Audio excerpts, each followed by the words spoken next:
अगर हम सिर्फ सफाई की बात कर रहे हैं, समाज की क्लेanलीनेस की बात कर रहे हैं, सबसे पहला जो पड़ाव है वो सरकार की तरफ से आना चाहिए कि समाज की तरफ से आना चाहिए? पड़ाव तो स्वयं ही हो सकता है, परिवार भी ना चले, आपके बेटे वाइफ माता पिता भी ना आपके साथ चले, बट आप अगर पड़ाव बनते हैं तो आपका देखे देखी लोग जो वाकई में थोड़े कमज़ोर हैं उनमें हिम्मत आएगी, वो आपके साथ आएंगे। भारत एक बहुत ही धर्म प्रधान देश, साथ में एक बहुत ही सफाई पसंद देश। हमारा जितने भी धर्म हैं वो सब सफाई की बात करते हैं। जहाँ तक धर्म किसी देश से जुड़ा हुआ नहीं है, वो सार्वभौमिक होता पूरी धरती के लिए, और पर्यावरण भी पूरी धरती के लिए ही। तो अगर हम इसको लिमिट करेंगे भारत पे तो दिक्कत आ जाएगी। बाहर का ग्लोबल वार्मिंग, बाहर की प्रैक्टिसेस की वजह से जो ग्लोबल वार्मिंग क्रिएट हुई है, उसकी वजह से हमारे हिमालय पे फर्क पड़ रहा है। हिमालय के ग्लेशियर मेल्ट हो रहे हैं, सिर गर्म हो रहा है। सिर गर्म होगा तो भारत के मुंबई ही नहीं डूबेगा, लंदन भी डूबेगा, न्यूयॉर्क। ये एक छोटी समझ है कि नहीं, भारत डूब जाएगा, हम बच जाएंगे। हम अपने अतीत को अपनी नियति समझ सकते हैं, लेकिन हमारा भविष्य तो हमारे हाथ में ही है। नमस्कार, आप सबका स्वागत है नियप फाउंडर फोकस पे, जहाँ एक बार फिर हमारे साथ नरेंद्र अग्रवाल जी जुड़े हैं, जिन्होंने रिसरेक्शन ऑफ धर्मा के मूवमेंट की शुरुआत की। 20 साल इस पर अध्ययन करके उन्होंने समझा कि कैसे धर्म हमारी एक रिस्पॉन्सिबिलिटी है, हमारी एक ज़रूरत है, और धर्म का मतलब केवल हमारा रिलीजन या हमारा समुदाय नहीं है, ये हमारी ड्यूटी है। इसी चर्चा को आगे ले जाने के लिए हम उनसे वार्तालाप करेंगे, जहाँ पर हम चाहेंगे कि उनका पर्सपेक्टिव जाने कि जो हमने अपने एनवायरनमेंट, जो अपने पर्यावरण को हम लोगों ने दूषित किया है, या जिस पर्यावरण को हमने निग्लेक्ट किया है, उसके बारे में हम आगे जाकर क्या कर सकते हैं। हमारा धर्म, हमारी संस्कृति और हमारा लिटरेचर इस चीज़ पर क्या कहता है। नमस्कार sir, thank you so much आप हमारे साथ जुड़े। थैंक यू गौरी, नमस्ते, गॉड ब्लेस अस। सर के साथ बात करके हमेशा एक पॉजिटिविटी आती है, क्योंकि सर का काम उनके लिए बोलता है। मैंने पहले भी बताया होगा, और आप हमारी पहली वाली पॉडकास्ट देख सकते हैं कि कैसे सर ने किताबों पर काम किया। 20 साल उन्होंने उस मुहिम को चलाया, जो वो साथ में एक पब्लिक सर्विस में रहते हुए भी अपनी ड्यूटी समझ के उन्होंने हमारी एक इंसानियत की ड्यूटी समझी। लेकिन अब मैं ये पूछना चाहूँगी सर कि हमारी जो संस्कृति है, जो हमारा मीडिया हमें दिखाता है कि भारत एक बहुत ही धर्म प्रधान देश, साथ में एक बहुत ही सफाई पसंद देश। हमारा जितने भी धर्म हैं वो सब सफाई की बात करते हैं कि कैसे हमें अपने पर्यावरण की सुरक्षा करनी चाहिए, लेकिन जो हम लोग देख पा रहे हैं वैसी तो पिक्चर सच है ही नहीं। तो आप इसके बारे में क्या सोचते हैं, आपका इसके बारे में क्या अध्ययन है? जहाँ तक धर्म किसी देश से जुड़ा हुआ नहीं है, वो सार्वभौमिक होता पूरी धरती के लिए होता है, और पर्यावरण भी पूरी धरती के लिए ही है। तो अगर हम इसको लिमिट करेंगे भारत पे तो दिक्कत आ जाएगी। तो हम जैसे ड्रेस और यूनिफॉर्म हमारे लिए है, हमको डिफाइन करता है, वैसे ही नेचर भी हमको डिफाइन करता है। आसपास का वातावरण और वैश्विक परिवेश में पर्यावरण कैसा है, दोनों हमको डिफाइन करते हैं। तब अगर हम बीमार दिखते हैं, बार बार परेशान दिखते हैं, छोटी छोटी बातों पे गुस्सा आ जाता है, तेज बोलने लगते हैं, उंगली दिखा दिखा के बात करने लगते हैं, तो ये दिखाता है कि नेचर बिगड़ गया है व्यक्ति का। और अगर बहुत सारे लोग कर रहे हैं, बहुत सारे अस्पतालों में भीड़ लगी हुई है, गंदगी का ढेर लगा हुआ है, तो ये वैश्विक स्तर पे भी कह सकते हैं कि चीज़ें खराब हो गई। तो इसमें संस्कृति एक लंबे दौर का जो चीज़ होती थी कि ये सफाई पसंद है, तो हम उसको करेक्टराइज करते थे, कैटेगराइज कि ये तो साफ हो गई होगा। अब वो संस्कृति तो कहीं दिखाई देती नहीं है सफाई की, न धर्म की। आप किसी मंदिर, मस्जिद, गुरुद्वारे चले जाओ, पास पास सफाई होगी। जैसे ही आप उनके बाथरूम में जाओगे आपको समझ में आएगा कि स्टिंकिंग आ रही है। वहाँ पे आने वाले पुजारी पंडित, उनके पास बैठ जाओगे तो हो सकता है मुंह से बदबू आए, पेट मोटे हो गए, दाढ़ी से बदबू आ जाए, और बोलने से तो बदबू आती है। जैसे ही वो बोलना शुरू करते हैं एक अहंकार, एक फसाद की भाषा शुरू हो जाती है। तो ये चीज़ें कह सकते हैं कि विकृत हो गई हैं, पर्यावरण विकृत हो गया है। अब आपने शुरुआत की कि अतीत पे नहीं जाना है, भविष्य की तरफ देखना है। तब भविष्य हमारे लिए, हमारे बच्चों के लिए, आने वाली संततियों के लिए, उसके बारे में हम बात करेंगे तो बहुत अच्छा होगा। और हम धन्यवाद देंगे कि आज आपने हमें पुनः बुलाया एक ऐसे मुद्दे पे बात करने के लिए जो देश सीमा के पार जाके पूरे वैश्विक स्तर पे, स्थानीय व्यक्तिगत स्तर से सबको परेशान करती है। इसमें एक छोटा सा उदाहरण कोविड का लेंगे कि कैसे जो बैक्टीरिया और वायरस गंदगी से पैदा होते हैं, मतलब वैश्विक स्तर पे गंदगी छा गई है, बीमारी पूरे वैश्विक स्तर पे आई है। आज से करीब 50 साल पहले एक भौगोलिक सीमा को पार नहीं कर पाती थी बीमारी। जो भारत में बीमारी है वो अमेरिका में दिखाई नहीं देती थी, ग्लोबल लेवल पे नहीं होती। इस बार ग्लोबल हुई है, तो समस्या ग्लोबल है। तो कोई भी छोटे मोटे प्रयासों से सफलता नहीं मिलेगी, ऐसा मैं कह सकता हूँ। हमारे प्रयास ग्लोबल होने चाहिए। तो आज चर्चा शुरू करने के लिए धन्यवाद। आपके जो आप पूछेंगे फ्री है, आप कोशिश करेंगे हम जवाब दें। जब हम देखते हैं कि हमारा पर्यावरण हमारे लिए इतना ज़रूरी है, लेकिन एक जो संस्कृति है उसमें ये चीज़ नहीं आ पा रही है कि हम कैसे इसको एक मेंटेन रखें। हमारे समाज से या हमारे परिवार से इस चीज़ की आदत आनी चाहिए। जैसे जापान में बच्चों को स्कूल में ही ये आदत डाल दी जाती है, लेकिन सरकार को इस बीच आना पड़ा और स्वच्छ भारत अभियान की शुरुआत करनी पड़ी। 2015 से लेकर काफ़ी टाइम तक बड़े बड़े लोग इससे इन्वॉल्व हुए और उन्होंने सफाई के एक एटमॉस्फेयर को ग्लैमराइज करने की कोशिश की। लेकिन क्या हम आज फिर वापस उसी जगह जा रहे हैं कि जहां हमारा देश सफाई पसंद नहीं देखा जा रहा, और वहीं पर बाकी देश जैसे हम अमेरिका की बात करें, जर्मनी की बात करें, वहाँ सफाई इतनी ज़्यादा प्रतिबद्ध क्यों है और भारत में इस चीज़ की सीरियसनेस क्यों नहीं आ पा रही है? आपका इसके बारे में क्या कहना है? थोड़ा क्योस आ गया है समाज में, कन्फ्यूज़न बहुत ज़्यादा दिख रहा है। आपको लगेगा कि 2014 से सफाई का मूवमेंट शुरू हुआ। आप भारत देखते हैं, अगर यूनाइटेड नेशन को देखेंगे तो उसने 2013 के आसपास टेक पू टू द लू, टॉयलेट को टॉयलेट तक ले जाओ, ये प्रोग्राम चलाया और ये पूरी दुनिया में चलाया गया। भारत ने अभी इसको अख्तियार किया और सफाई के नाम पे बाथरूम बना दिए गए, बहुत करोड़ों बाथरूम बनाए। ऐसा लगा कि उसके पहले बाथरूम हो ही नहीं। ऐसी जगह सबको पैसा दिया गया, बाथरूम बने, अच्छी बात है, बट सफाई बाथरूम तक रह गई। आज अगर आप दिल्ली में देखोगे तो सवेरे सवेरे कचरा उठाने वाला आता है और वो रोज शोर चलाता है, इरादा कर लिया पक्का, और वो सवेरे सवेरे सबकी नींद। तो फिजिकल कचरा ख़त्म किया और मेंटल कचरा शुरू कर दिया। मोहल्ले पड़ोस में कबाड़ी सब्जी वाले इतना शोर मचाते हैं कि आपके सवेरे के 4-5 घंटे तो आप ध्यान कर ही नहीं सकते, कुछ पढ़ ही नहीं सकते। और रात को लाउड स्पीकर। धार्मिक संस्थान जिनको गाइड करना चाहिए लोगों को, इरेस्पेक्टिव ऑफ क्या रिलीजन है, वो अपनी दादागिरी दिखा के वो 5 बार नमाज हो या सुंदरकांड का पाठ हो, लाउड स्पीकर चल रहा है और जोर शोर से। तो जनता को तो भूले हुए हैं सफाई में, नाम चल रहा है सफाई का। यहाँ एक बहुत इंटरेस्टिंग चीज़ हम जो बोलेंगे कि अगर बाथरूम नहीं बने होते तो कोविड में जो लॉकडाउन हुआ वो संभव नहीं होता। भारत में 3 करोड़ बाथरूम बने, प्लस 3 करोड़। एक बाथरूम में 4 या 5 लोग जाते हैं जो पहले खुले में शौच जाते थे। अगर 15 करोड़ लोग खुले में शौच जाते तो क्या लॉकडाउन सक्सेस होता? यहाँ ये सोचने वाली बात है, क्या लॉकडाउन प्री प्लान्ड था और उसके लिए बाथरूम बनाए गए, उसके लिए सफाई का नारा दिया गया? क्योंकि 15 करोड़ लोगों को आप एक साथ बंद नहीं कर सकते अगर बाथरूम नहीं बने होते।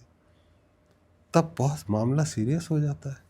क्या शैतान लोग पूरी दुनिया पे राज करने के लिए कुछ कुछ बीमारियां फैला रहे हैं, गंदगी फैला रहे हैं, गंदगी के नाम पे वायरस, बैक्टीरिया और बीमारी, शोरगुल इतना कि एक दूसरे की आवाज न सुनाई दे।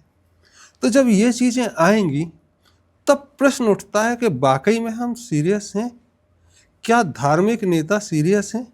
क्या सामाजिक राजनीतिक नेता वाकई में सीरियस हैं कि गंदगी कम हो, या गंदगी कम करने के नाम पे गंदगी बढ़ाते जाओ, जिससे मेडिकल का धंधा बढ़े, जिससे पार्षदों की तनख्वाह बढ़े, जिससे काम होता हुआ दिखाई दे, नाम होता हुआ दिखाई दे, इतना चीजें चले।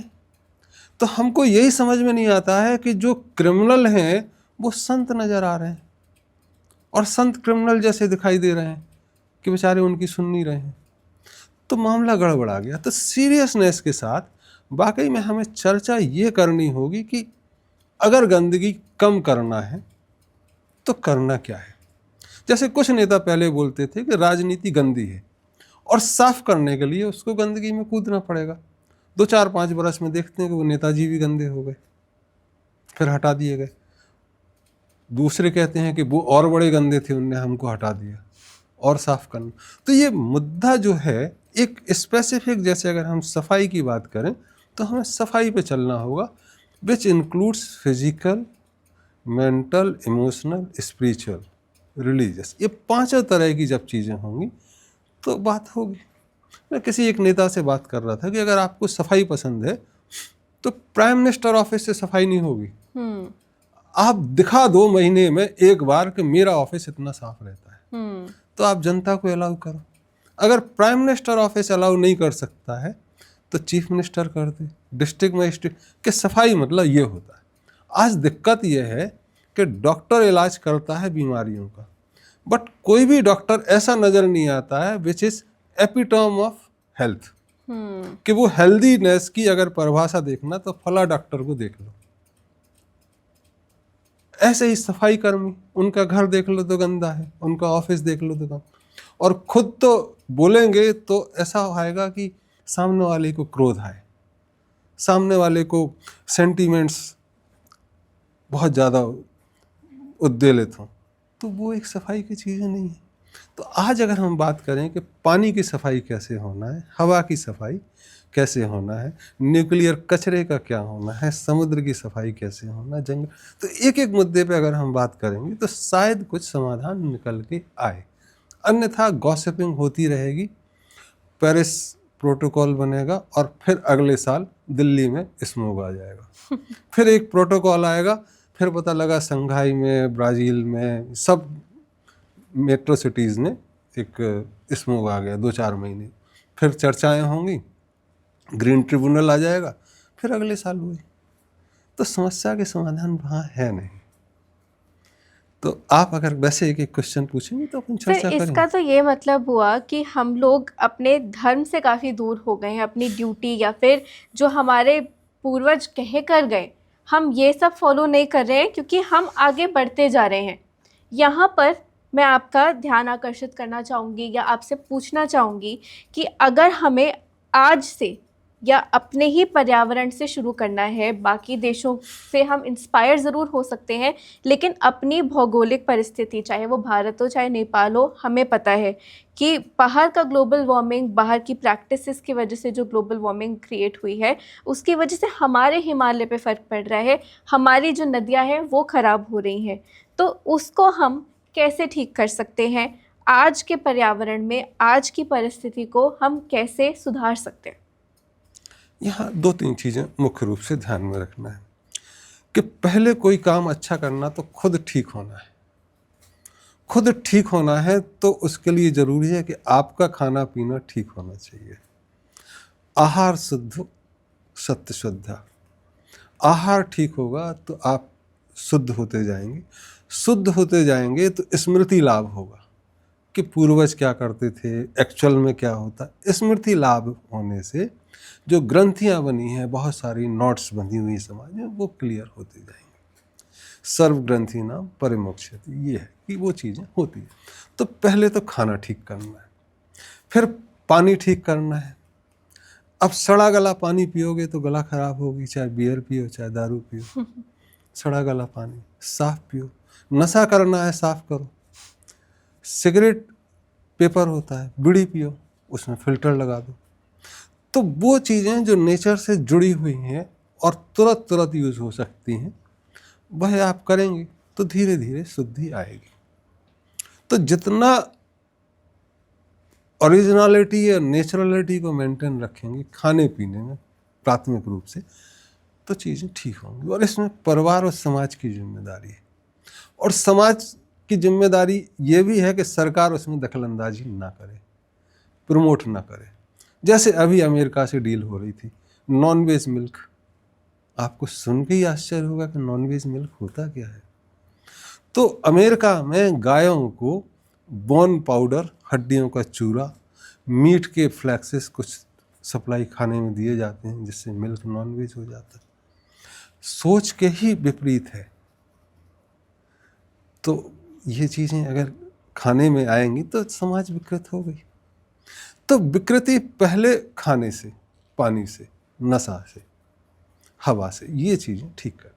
और फिर आता है स्वास्थ्य में, कहते हैं कि पैर गरम होने चाहिए, पेट नरम, सिर ठंडा। तो पैर गरम मतलब भारत को अगर देखें तो समुद्र के पास गर्मी होनी चाहिए। पेट नरम मतलब फर्टाइल लैंड होनी चाहिए। और सिर ठंडा मतलब बर्फीला इलाका होना चाहिए। तो नेपाल और कश्मीर या हिमालय में बर्फ पिघलेगी और सिर गर्म होगा तो पूरा साइकोलॉजी में जो कहते हैं, अगर माइंड डिस्टर्ब होगा तो पूरा ऑर्डर डिस्टर्ब होगा। तो सिर ठंडा होना। अगर हिमालय के ग्लेशियर मेल्ट हो रहे हैं मतलब सिर गर्म हो रहा है। सिर गर्म होगा तो भारत के मुंबई ही नहीं डूबेंगे, लंदन भी डूबेगा, न्यूयॉर्क भी डूबेगा। ये एक छोटी समझ है कि नहीं भारत डूब जाएगा, हम बच जाएंगे। भारत में पॉल्यूशन फैला दो तो अमेरिका बचा रहे। ये एक नैरो माइंडेडनेस से निकल के आना होगा। तो आज अगर हम नेपाल की बात करें तो इतने फास्ट रिसीडिंग हो गए हैं कि आप 10-15 वर्षों में देखोगे कि वहाँ एक सूखा भी पड़ने लगा, या ग्लेशियर से मेल्ट होके लेक्स बन गई हैं, अर्थक्वेक्स आने लगे हैं, मास डिस्टर्ब होगा तो कुछ ना कुछ जमीन पे अंतर आएगा। तो ये दिखने लगा है। अनफॉर्चुनेट पार्ट है कि वैज्ञानिकों के बीच ये आ रहा है कि हिमालय से कुछ नहीं होगा, अंटार्कटिका से होगा। तो ध्यान अंटार्कटिका पे देना है। और पूरी की पूरी लॉबी मुझे मिसगाइडेड नजर आती है। अगर हिमालय मेल्ट हो रहे हैं, उनका पानी मिट्टी को साथ लेके समुद्र में जल्दी जाएगा, स्पीड बढ़ जाएगी। पेड़ कट गए हैं तो स्पीड बढ़ जाए। तो जो गंगा 10 दिन में पानी लेके जाती थी समुद्र तक, वो 8 दिन में ले जाने लगी। समुद्र का जल स्तर बढ़ेगा, समुद्र गर्म भी हो। तो ये गर्म होगा तो अंटार्कटिका तो अपने आप पिघलेगा ना। तो ध्यान हिमालय पे देना है, ध्यान अंटार्कटिका पे नहीं देना। तो वैज्ञानिक जो एक उनका ग्रोह है या ग्रुप है, उसका ध्यान अलग होने की जरूरत है। फिर नेपाल अलग है, भारत अलग है, तो देश अलग अलग हो गए। तो आप कुछ कर नहीं सकते। नेपाल का पानी आता, बिहार में बाढ़ आती, बंगाल में बाढ़ आती। तो हमको चाहिए कि हम नेपाल पे ध्यान दें। और नेपाल अपने से कुछ कर नहीं सकता है। जैसे नेपाल हेड है, सिर है, तो सिर और एक पूरा जमीन। तो अगर हमको पर्यावरण की बात करनी है तो एक रीग्रुपिंग ऑफ द नेशन होनी पड़ेगी। नेपाल को भारत का हिस्सा होना पड़ेगा, पाकिस्तान बांग्लादेश को भारत का हिस्सा होना पड़ेगा। जब हम नेपाल पे काम करेंगे तो बांग्लादेश में बाढ़ नहीं आएगी, पाकिस्तान में भी बाढ़ नहीं आएगी। तो अगर पर्यावरण की बात करें तो ये चीज़ें आनी पड़ेंगी, फिर सब खुश रहेंगे, माहौल अच्छा रहेगा। तो एक रीग्रुपिंग नेशन की जरूरी है। तो ये काफ़ी बड़ा क्लेम है आपकी तरफ से कि हमें रीग्रुपिंग की ज़रूरत है, लेकिन उसके साथ में फिर पलायन की भी एक समस्या आती है। जैसे नेपाल में हम देखते हैं कि वहाँ पर खेती-बाड़ी है, खेती-बाड़ी से लोग आके यहाँ पर रिसाइड करते हैं, यहाँ पर जॉब्स वगैरह करते हैं और अलग-अलग जो हिस्से हैं दुनिया के वहाँ पर जाकर काम करने की कोशिश करते हैं और अपना घर खर्चा वैसे चलाते हैं। इसमें भी बहुत दिक्कतें हैं और ये पलायन सिर्फ़ आप नेपाल या भारत में नहीं कह सकते, ये हमारे गांव से शहरों की तरफ भी हो रहा है। तो ये एक इकोनॉमिक अपहीवल हो रहा है एक तरीके से कि इकोनॉमिक हमारे स्ट्रॉन्ग नहीं है अगर गांव में, तो हम शहर की तरफ पलायन कर रहे हैं। यहाँ पर आपको क्या लगता है कि समाज का इसमें कोई योगदान होना चाहिए, कि सरकार का योगदान होना चाहिए, कि एजुकेशन उस तरीके से होनी चाहिए, या फिर आपको लगता है कि लोग बहुत ही ज़्यादा अपने ज़िंदगी से इतना नाखुश हो गए हैं कि उन्हें कुछ बेहतर चाहिए, तो शहर अब बेहतर की एक पिक्चर बन गया है? यहाँ कुछ चीज़ें मूल में गड़बड़ा गई हैं। जैसे नेपाल के बारे में बात करें तो नेपाल कृषि प्रधान देश नहीं था, प्रकृति प्रधान। भारत भी प्रकृति प्रधान देश था, कृषि प्रधान तो कहने लगे 100-150 वर्षों में। स्पेशली इंडियन फॉरेस्ट एक्ट आने के बाद जंगलों पे अंग्रेजों का अधिकार है। तो आप पेड़ नहीं काट सकते हैं, बट फॉरेस्ट ऑफिसर हजारों पेड़ कटवा सकता है। तो जब जंगल खत्म हो गए तो नेपाल के लोगों का जो पेड़ होते थे जिससे उनका खाना पीना चलता था, हजारों साल के पेड़ थे, बहुत सारे पेड़ देवदार वगैरह के 500-500 साल जीते हैं, वो सब काट दिए गए। तो रेवेन्यू उनका, इकोनॉमी ख़त्म हो गई, तो वो पलायन करेंगे खेती। तो प्रकृति प्रधान देश था वो। अब आता कि जंगल कितने होने चाहिए, क्यों कटे, क्या हुआ। तो एक नैरो परोशियल व्यू है कि हम राज करेंगे दुनिया पे तो चीज़ें ठीक है, तो नेपाल से लकड़ी ले आएंगे, हिमालय से लकड़ी ले आएंगे, हिमाचल अफ्रीका से ले आएंगे, ये सब चीज़ें चली। उससे वो चीज़ें कम हो गई। जंगल जो परिभाषित है कि पूरे शरीर को 37% जंगल होना चाहिए। तो अगर शास्त्रों को टटोलो, स्क्रिप्चर्स को देखो, तो वो कहते हैं कि फॉरगेट अर्थ, रिमेंबर बॉडी। तो जितने बॉडी को ठंडा रखने के लिए गर्मियों में या सर्दियों में गर्म रखने के लिए जितने बाल और रोम छिद्र होने चाहिए, उसी हिसाब से धरती पे फॉरेस्ट और ट्री कवर होना चाहिए। तो ये कैलकुलेशन आया कि 37% बॉडी में हेयर और फॉरेस्ट कवर होना चाहिए, ट्री कवर। कोई 33-25 यानी 37%। इसमें आता है कि जो पहाड़ी है उसमें जैसे अपना सिर है उस तरह से पेड़ होने चाहिए, जंगल होना चाहिए। तो जैसे लड़कियों के देखो बड़े बाल, तो जो छोटी पहाड़ी है उस पर घने वृक्ष और बड़े बड़े वृक्ष होने चाहिए। आदमियों को देखो तो दाढ़ी बड़ी, मूछें, आईलेट्स, ऐसे बाल होने चाहिए जिससे वो मिट्टी क्षरण ना हो। तो सिर को देखेंगे तो 82% जंगल होने चाहिए। तो नेपाल में, हिमाचल प्रदेश में, जम्मू कश्मीर में, आसाम में, मिजोरम में 82% जंगल होने चाहिए, जो अब 57 बचे। भारत में 37% इन ऑल, जो 19% बचे। तो ये बहुत दयनीय स्थिति है पेड़ लगाने। अब अगर पेड़ लगाते हैं तो राइट टू फ्रूट और उनको प्राइस ठीक देने का, अब प्राइस आप निर्धारित कर दिए कि नहीं, गेहूं तो 2000 रुपये किलो ही खरीदेंगे। आपने लागत की कॉस्ट देखी ही नहीं। अगर सरकार कहती है कि हम इतने में खरीदेंगे तो मार्केट में और सस्ता बिकेगा या बाद में महंगा बिकेगा जब बिक जाएगा। तो सरकार नहीं, ये कीमत लोकल सोसाइटी को डिसाइड करनी होगी कि कितना लागत आया, कितनी उत्पादन है, कितनी क्षमता। तो इकोनॉमी का मॉडल पूरा खराब हुआ है इससे, इसलिए पलायन बढ़ा है। Once you start tree plantation और उनको शुरुआती रूप में थोड़ा पैसा उतना भी अगर दे दें कि जितना बाढ़ में बिहार को लॉस होता है, बांग्लादेश में, बंगाल में जितना लॉस है, उतना पैसा भी आप नेपाल को दे दें और दुनिया जितना खर्च कर रही है पर्यावरण के नाम पे, उतना पैसा आप नेपाल को दो, नेपाल से पलायन नहीं होगा, नेपाल की तरफ पलायन होगा लोगों को, क्योंकि हिली एरिया है, शांत इलाका है, टूरिज्म बढ़ेगा, आबादी कम होगी, तो ये चीज़ें नेपाल के लिए बेहतर हो। गाँव के लिए भी यही है। तो शहर आज अनलिवेबल हो गए। दिल्ली जैसा शहर 80-100 किलोमीटर एरिया फरीदाबाद से सोनीपत तक, तो कोई मतलब नहीं है। तो ये एक चीज़ है, पलायन रोकने के लिए ज़रूरी है कि आप ट्री प्लांटेशन करें। यहाँ एक चीज़ और है, एक साइंटिफिक स्टडी हुई, हैदराबाद जैसे शहर में आपको अगर टेम्परेचर कम करना है तो 10 लाख पेड़ लगाने पड़ेंगे, उससे 3 डिग्री कम हो जाएगा, उससे बिजली की खपत कम होगी, 1-2 साल में पेबैक पीरियड आ जाए, और आप लोगों को 5 से 7 हज़ार रुपये पेड़ लगाने वालों को plus rights on the fruit and flowers दे सकते हो। जमीन म्यूचुअल रहेगी, ये कर सकते हैं तो पलायन रुकेगा। सर, अब आपने एक बात कही कि भारत को अपने लिए एक फ़ायदा होगा अगर वो नेपाल में इन्वेस्ट करेंगे तो पलायन वहाँ से रुक जाएगा, लेकिन इस पर काफ़ी एक बहस हो सकती है कि हमारा अपना देश ही है, हमें अपनी ही बहुत चीज़ें देखनी है, तो हम ये पैसा कैसे दे सकते हैं।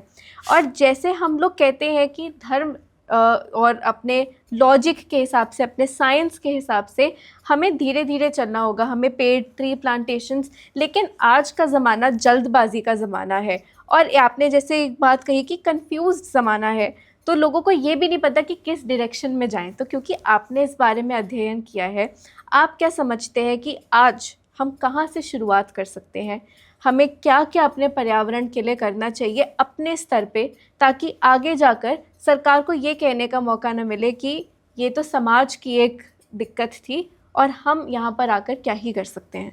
प्रश्न अच्छा है कि हमको क्या क्या करना चाहिए। तो मुद्दे की बात आई, ये खुशी की बात है। तो पहली चीज़ तो हमने कहा कि अपने आहार को ठीक करना है, खाने को, पानी को, नशा को, ये चीज़ें ठीक करना है। दूसरा काम अब आता है कि एक्चुअल काम करने के लिए दौड़ पड़ोगे तो गिर पड़ोगे। कहाँ दौड़ना है, कहाँ निशाना लगाना है, तलवार चलानी है तो कैसे चलानी, ये ज्ञान होना चाहिए। इस बारे में विद द गॉड ग्रेस पिछले 20 वर्ष, जैसे आपने कहा, तो एक एजेंडा, लाइफ स्टाइल एजेंडा, उसमें 102 टॉपिक हैं और वो सॉल्यूशंस सेंट्रिक है, वो लेके आए।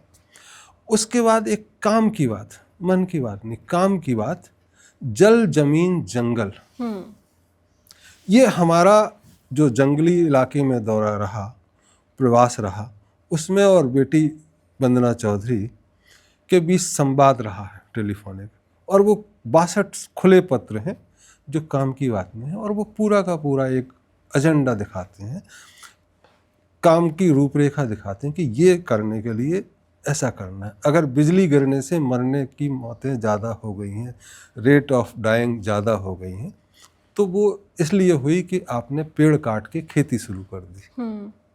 खेती कितनी होनी चाहिए। इकोनॉमिक्स जो पहले ज़मीन और ज़मीन के ऊपर होती थी, आज वो ज़मीन के नीचे और सैटेलाइट पे पहुंच गई है। पेट्रोलियम प्रोडक्ट ज़मीन के नीचे और सैटेलाइट ऊपर, कम्युनिकेशन ऊपर। पहले ज़मीन पे होती थी फसल, पेड़। पहले मैं इम्पोर्टेंट नहीं था, हम इम्पोर्टेंट थे, आज मैं इम्पोर्टेंट हो गई। तो एक फीलिंग लाने की ज़रूरत है, जो भी जागरूक है, कि देखो अकेले नहीं कर सकते, सबको लेके चलोगे तो चलोगे। देश पे भी निर्भर नहीं है, दुनिया की बात सोचोगे तो देश सरवाइव करेगा। अगर देश की सोचोगे तो पड़ोसी देश पॉल्यूट करके आपका देश बर्बाद कर सकते हैं। जैसे ईस्ट जर्मनी और वेस्ट जर्मनी होता था, तो ईस्ट जर्मनी में पावर प्लांट में धुआं छोड़ देते थे और वो वेस्ट जर्मनी जाता था। उन्होंने कोई प्रेसिपिटेटर नहीं लगाया था, कोई सल्फ्यूरिक एसिड का एक्सट्रैक्टर नहीं लगाया। तो आप छोड़ दो, पानी छोड़ दो, चाइना से पानी छोड़ दो, भारत बर्बाद हो जाएगा। भारत से पानी छोड़ दो, पाकिस्तान बर्बाद हो जाएगा, बांग्लादेश। तो एक ग्लोबल लेवल पे चीज़ें बैठने की ज़रूरत है। हम मैं उससे नहीं चलेगा। तो ये एक चीज़ें हैं, तो एजेंडा। फिर आया कि इकोनॉमिक ऑर्डर क्या होगा। जल जमीन जंगल है, लेकिन खाना कैसे मिलेगा बच्चों को, रोटी कैसे मिलेगी, एम्प्लॉयमेंट कैसे मिलेगा, उसके लिए एक अल्टरनेट इकोनॉमिक मॉडल 2023 में जो है, तो वो एक पर्याप्त मॉडल है कि उस पर काम किया जा सकता है। पानी की व्यवस्था कैसे करना है जिससे शुद्ध पानी मिले, हवा की व्यवस्था कैसे करनी है जिससे शुद्ध हवा मिले, खाने की व्यवस्था कैसे करनी है खाना मिले, किसका क्या काम है वो काम की जिम्मेदारी उसको हो, सरकार की कितनी जिम्मेदारी है, उस जिम्मेदारी को निर्वहन के लिए उसको कितना पैसा मिलना चाहिए, उससे ज़्यादा दादागिरी होगी या कमजोरी होगी, कम मिलेगा तो समाज की जिम्मेदारी क्या है, तो जिम्मेदारी का डिस्ट्रीब्यूशन, वो एक वेल डॉक्यूमेंटेड चीज़ें हैं और उस पर जब हम चलेंगे तो रोजगार मिलेगा, बुजुर्गों को इज्जतदार काम मिलेगा जो अकेलेपन की समस्या है, फालतू का धर्म का जो ड्रामा है वो घरों तक सीमित हो जाए, पूजा करनी है भैया घर में करो, अपने बाप की करो, दादा की करो, बेटे की करो, शैतान की करो, संत की करो। सामाजिक रूप से धर्म का काम लोकल गवर्नमेंट चलाना है, जो पूर्व के आप एपिसोड में भी किया, तो वो डिस्ट्रीब्यूशन देखे, एंटरटेनमेंट दे, खाना दे भूखे को, जो भी आ जाए। तो कहते थे पाकशाला, पाठशाला, धर्मशाला, गौशाला, व्यायामशाला, ये सब समाज का काम, ये धर्म का काम है। नाम नहीं है धर्म का, मुस्लिम क्रिश्चियन ये सब दायित्व जो है वो धर्म का है। अब ये सब मिलके करना है। लोकल समाज की परिभाषा बदल गई, वो ब्राह्मण समाज, क्षत्रिय समाज, मुस्लिम समाज। अरे समाज वो होता है जो समता के आधार पे एक जियोग्राफी में रहता है। तो ये परिभाषाओं को ठीक करना। फैमिली की परिभाषा बिगड़ गई, माँ बाप और अनविवाहित 25 वर्ष तक के बच्चे, जबकि फैमिली 7 पीढ़ियों तक की होती है। जो आप जन्म लेने से अपने मृत्यु तक जितने रिश्तेदारों को देखते हैं वो आपका परिवार होता है।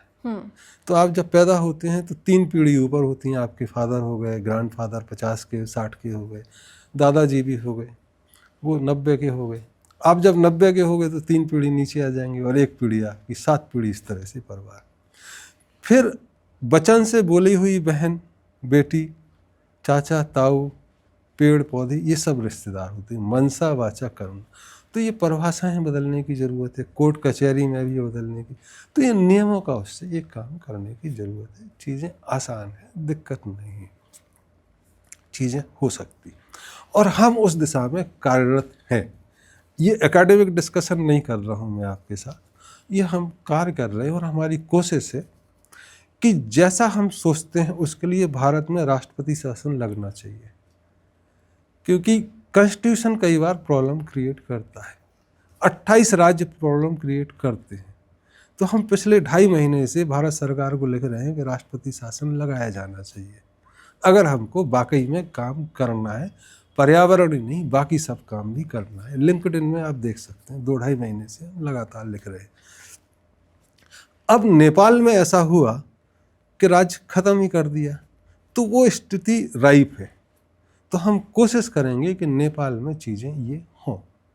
हम नेपाल सरकार से पिछले एपिसोड में आग्रह किया था कि वो खुले दिल से सोचें।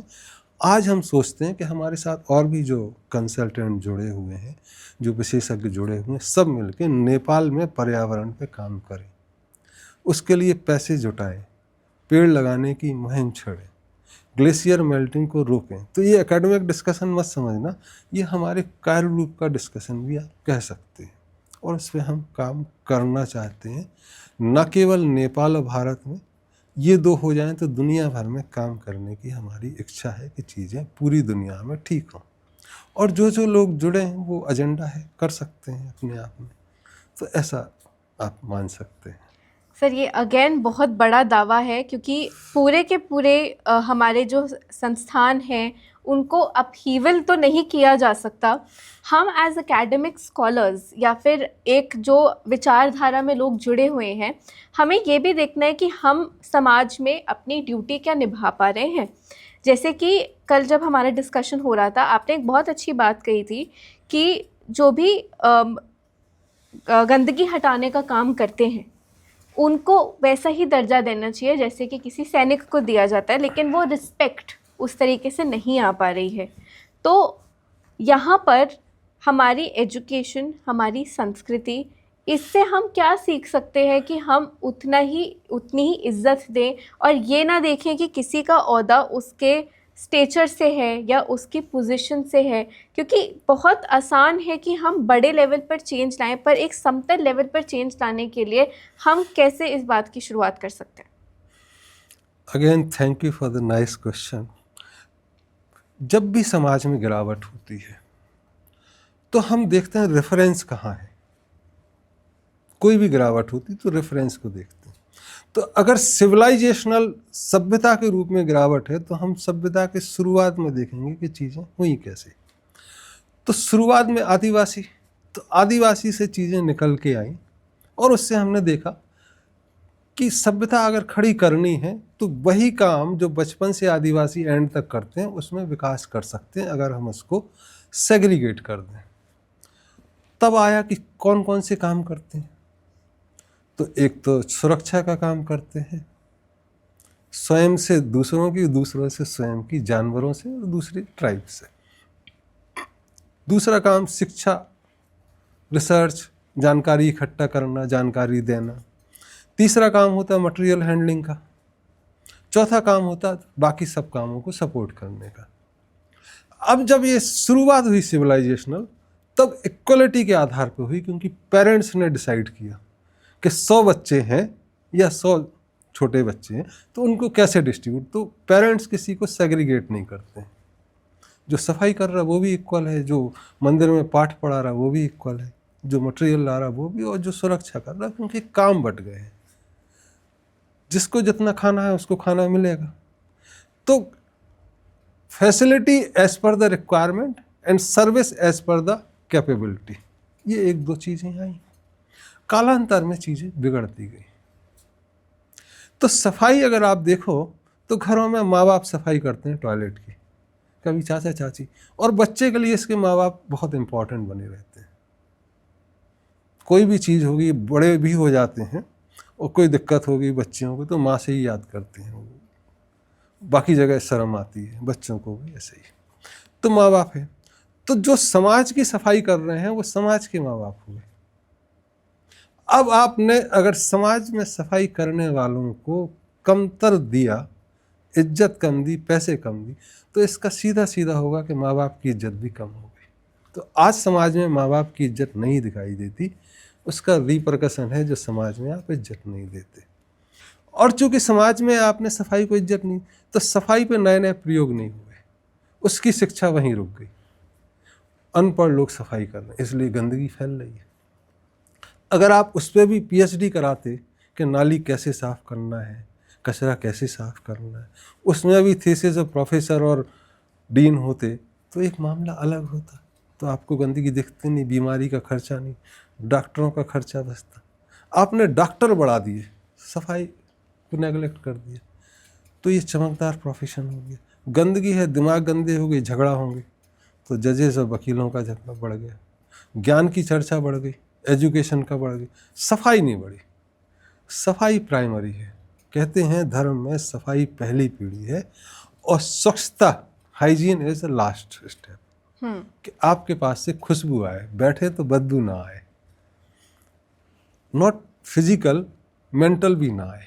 बैठने वाले किसी बच्ची को कोई विकार ना आए, कोई बच्चे को कुछ चीज़ें ना आए, गुस्सा ना हो, ये एक चीज़ें सफाई की रही। तो ये गिरावट आ गई, तो इसलिए चीज़ें गिर गई। अब इसको फिर से पुनः स्थापित करना, तो एक चर्चा से ही चीज़ें शुरू होती हैं कि भाई ऐसा है। इसमें एक बहुत छोटा सा घर का उदाहरण है, वो देना ज़रूर समझूंगा। मेरी नानी, she got widowed at the age of 25 year. मेरी मदर 10-12 साल की होंगी। तो अगर स्त्रियों में स्त्री की फाइनेंशियल स्थिति ठीक हो तो माँ बाप उसको पूछते मायके वाले ले, और अगर कमज़ोर हैं, गरीब है, तो वहीं छोड़ देते ससुराल में। तो नानी को वहीं छोड़ दिया गया। अब नानी, मेरे दो मतलब दादाजी, नाना जी, चाचा के मम्मी वहाँ रहे, तो काम का डिस्ट्रीब्यूशन हुआ। तो उन्होंने कहा कि मैं 2 काम ले लेती हूँ, एक सफाई का, एक पूजा का। तो घर छोटा था, सफाई और पूजा ले लिया। तो जो भी सफाई का काम हो सवेरे वो, और उसके बाद नहा के पूजा, वो करीब 60 वर्ष और जी, 60-65।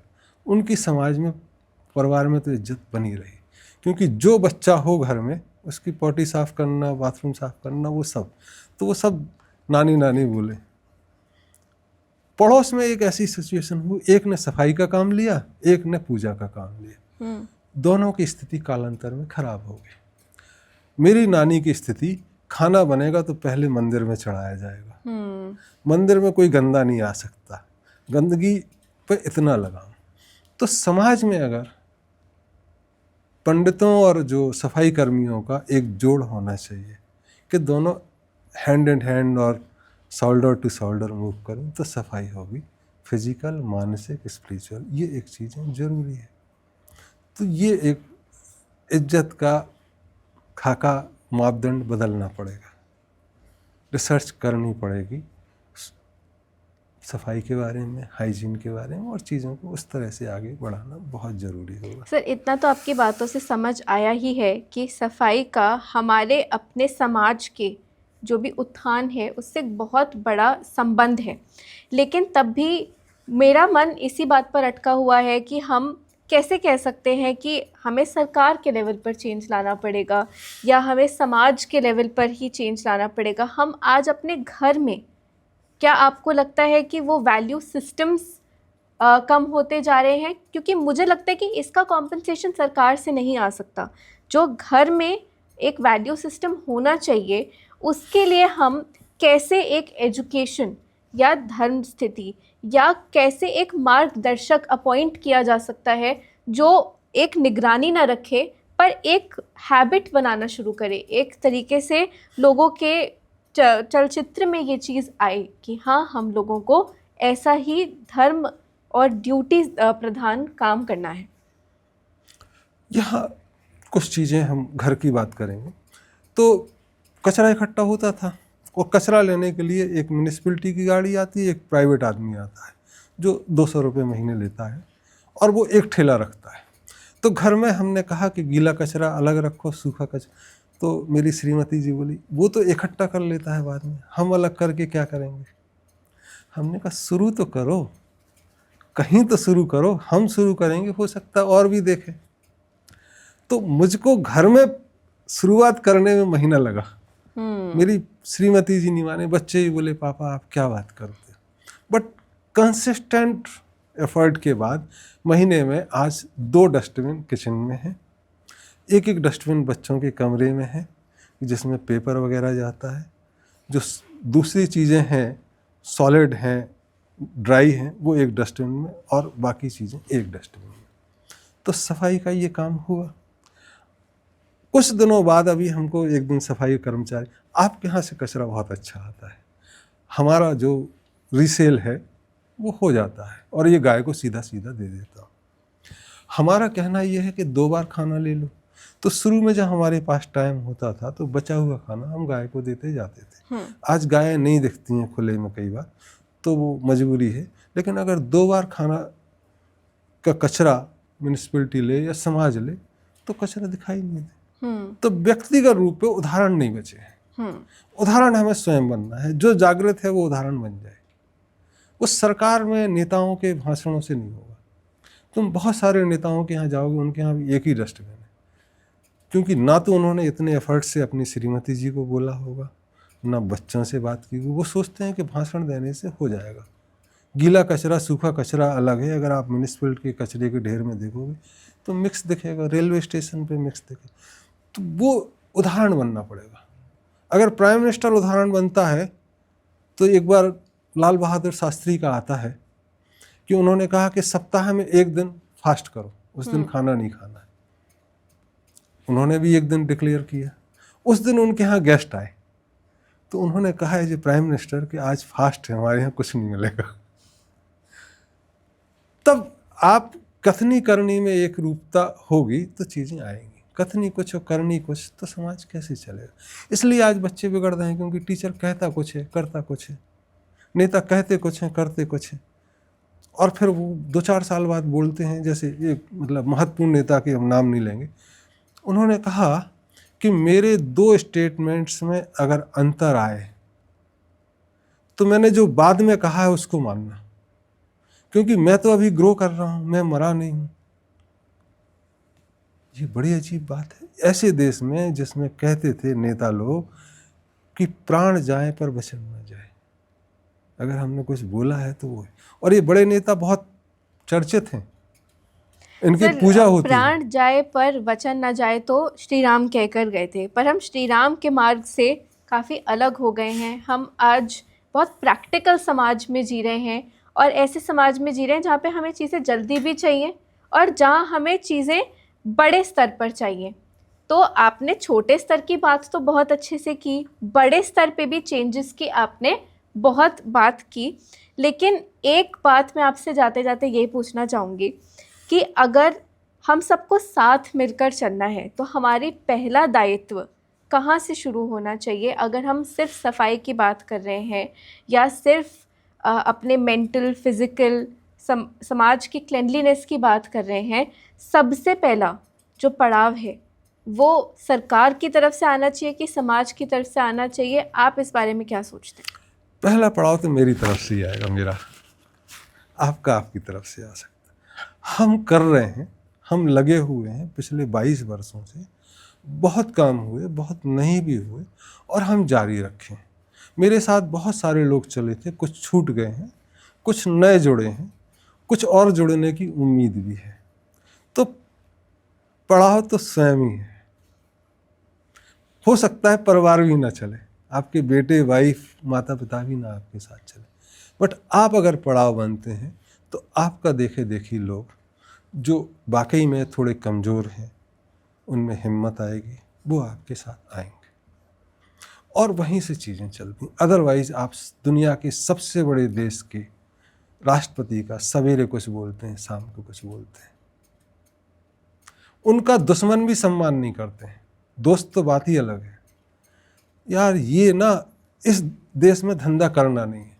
जब तक दोबारा आएंगे सरकार बदल जाएगी या इनका स्टेटमेंट बदल जाएगा या नज़रिया, तो इस देश से सामान खरीदना नहीं, मिनिमम खरीदना है। तो कोई सम्मान नहीं करता, तो ये मत बोलिए कि राम का है। ये बेसिक है कि आप जो बोलें उसको ऑनर करें। अगर नेता ऑनर नहीं करता है, इसका मतलब समाज में पर्याप्त गिरावट आ गई है।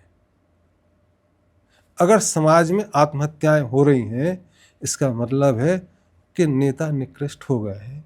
सिर्फ यहीं तक नहीं है, धर्म भी निकृष्ट हो गया है, समाज भी निकृष्ट हो गया कि वो उनको आउटलेट नहीं दे रहा है।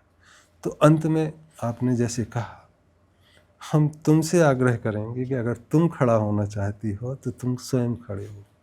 हम खड़े होने की प्रार्थना कर रहे हैं, खड़े हैं, और भगवान से प्रार्थना करेंगे कि ये काम कराता है।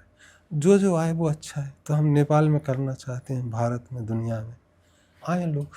जितना सामर्थ्य है, भगवान सामर्थ्य देगा उतना करेंगे। नहीं कर पाएंगे, मर जाएंगे, जी जाएंगे, वो अलग बात है, बट हम करेंगे, हम खड़े। Thank you very much.